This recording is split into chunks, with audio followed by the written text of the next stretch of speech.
한반도 남서해안에 쉽게 도착할 수 있다. 배가 닿게 되는 곳은 주로 흑산도와 해남 일대.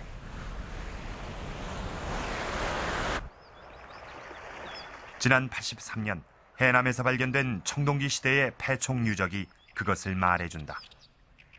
이 조개무덤은 규모가 2만 평에 이르는 것으로 이 지역에 중국과 교류했던 대규모 해상 세력이 존재했음을 입증한다.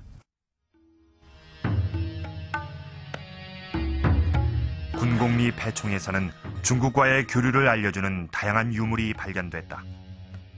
그중 주술에 사용하는 복골은 중국산으로 밝혀졌다.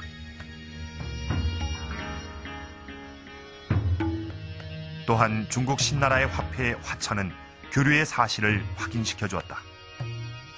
일단 이 지역이 가지고 있는 지정학적인 여건, 그리고 이제 삼국을 결국 이제 연결하는 문화 루트로서 이제 지정학적인 위치, 이렇게 해서 결국 당시에는 오히려 여기가 총아 이제 그 땅끝이 아니라 땅 시장. 그런 데 있습니다. 문화적으로 봐서는 여기서 문화가 해양 문화가 들어와서 이제 우리 올라가는 그런. 일단 해남 일대에 도착한 배가 곡성까지 오는 것은 쉬운 일이었다. 섬진강이 있기 때문이다. 물이 마르는 갈수기에는 어렵지만 섬진강을 따라 곡성까지 배가 드나드는 일은 얼마든지 가능했다. 심청마을로 흐르는 섬진강 주변의 옛 지명이 그 사실을 입증해주고 있다. 옛날에는 여기를 보고 두포라고 그랬어요. 내륙 깊숙이 들어와 있는 곳에 강에 가서 포구가 있다고 하는 얘기는 대단한 의미를 갖는 거거든요. 강에는 포자를 쓰질 않습니까? 그게 없죠. 거의 없어요. 왜냐면 이제 그 강계 같은데 옛날에는 그 강계 포구라고 하기도 했어요. 근데 그거는 그 금강하구에서 아주 짧은 거리밖에 안 돼요. 근데 여기는 300리가 넘어요. 저 남해안에서? 네. 그런 곳이면서도 불구하고 이게 두포이라고 이렇게 두포를 만들어져 두포. 있다고 한 것은 예. 여기에 그 대단한 그 말하자면 선단이 와서 정박할 수 있는 곳이 있었다. 그리고 여기가 무역의 중간 지점이다. 무역 항구다고 하는 그런 것을 얘기해 주는 것이죠. 중국 동남부를 출발한 배가 바다를 건너고 강을 따라 전라도 내륙에 있는 곡성까지 들어오는 일은 생각보다 쉬운 일이었을 것이다. 중국의 동남부 절강성과 이 곡성과는 백길로 연결이 돼 있었습니다. 일반적으로 고대 문화는 육지보다는 바다를 통해서 전해졌고 또 그 전파 속도도 상당히 빨랐다고 합니다. 이 해남을 비롯한 이 한반도 서남부 해안에서 중국 화폐가 발견이 됐는데 기원 직후부터 활발히 통용됐던 화폐라는 점에서 볼 때 이 한반도 이 서남부 해안과 중국의 동남부 이 절강성과는 생각했던 것보다 훨씬 오래전부터 이 왕래가 이루어졌다고 볼 수 있습니다.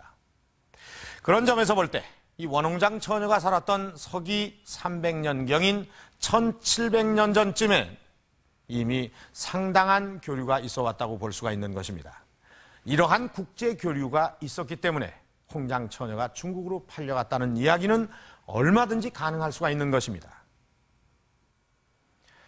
그렇다면 이 중국 상인들이 그 많은 지역 중에서 하필이면 그 내륙 깊숙한 곡성까지 들어와서 처녀를 데려갔을까요?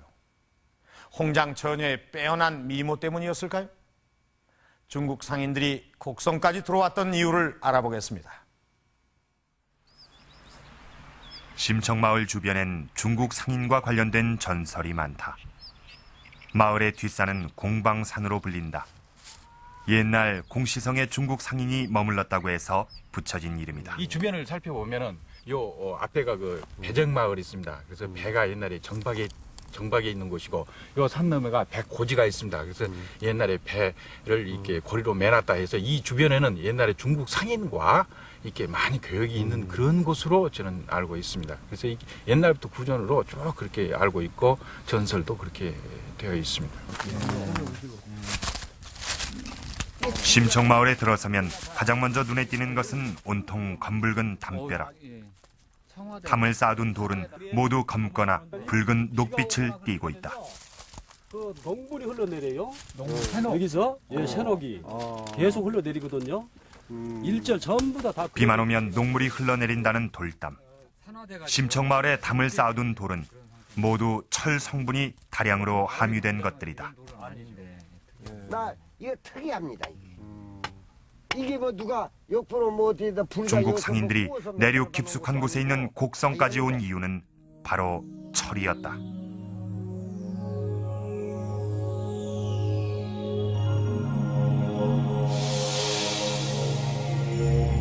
칠지도에서 그 단서를 찾을 수 있다. 칠지도는 서기 369년 백제에서 제작해 일본 왕에게 하사한 것으로 알려진 칼이다. 그런데 칠지도를 만든 철의 산지가 바로 곡성이라는 것이다. 일본의 역사서인 일본서기에 칠지도의 재료가 되는 철 산지가 어디인가를 알 수 있는 내용이 있다. 서쪽에 물이 있는 곳, 이곳을 곡나라고 한다. 이 곡나를 지금의 곡성으로 보고 있다. 통일신라 때 전라남도 곡성을 지금처럼 곡성군이라고 불렀습니다. 이 곡성이라고 하는 지명은 그냥 그 떨어진 지명이 아니고 앞선 백제 때 지명하고 불가분의 관련을 맺고 있습니다. 백제 때 곡나라고 불렀던 그 지명하고 곡성은 서로 연결되는 그런 관계에 있는 것입니다. 나라고 하는 것은 땅이라든지 토지를 가리킨다든지 또는 어떤 일정한 영역의 성을 가리키는 호칭입니다. 바로 곡성, 바로 곡나 같은 지명을 가리킨다고 이제 봐야만 되겠고요.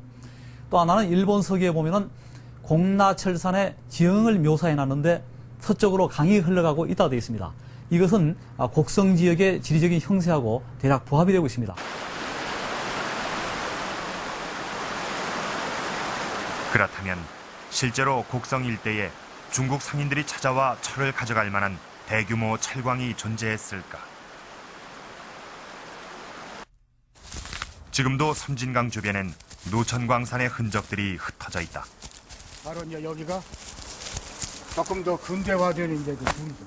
불과 30년 전까지만 하더라도 이곳에서 질 좋은 철이며 옥, 금 등을 활발하게 채굴했던 것이다.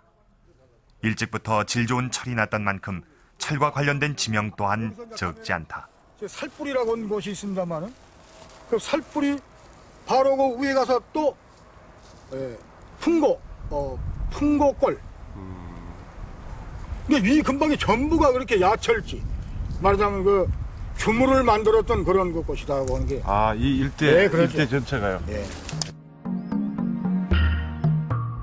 이 지역에 전해지는 지명에서도 알 수 있듯이 아주 오래전부터 곡성에는 섬진강과 두포를 중심으로 수많은 철광이 존재했고 그 철을 재련하는 야철지들이 밀집해 있었다.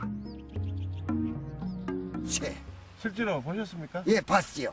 새 덩어리가 있는데 그 이제 그 이렇게 무엇보다도 파 보면은 군데군데 이만큼씩 군데군데가 그게 뭉쳐서 썩어져서 그 이제 그 이제 뻘건 것이 나왔지요. 뻘건 그 흙이. 그러니까 그것이 말하자면 독을 그 용광로에 이어서 그 썩은 것 같아요. 그 독은 심청마을 인근에는 서가살이라는 지명이 있다. 과거 이 지역에 대규모 대장간이 있었다는 뜻이다.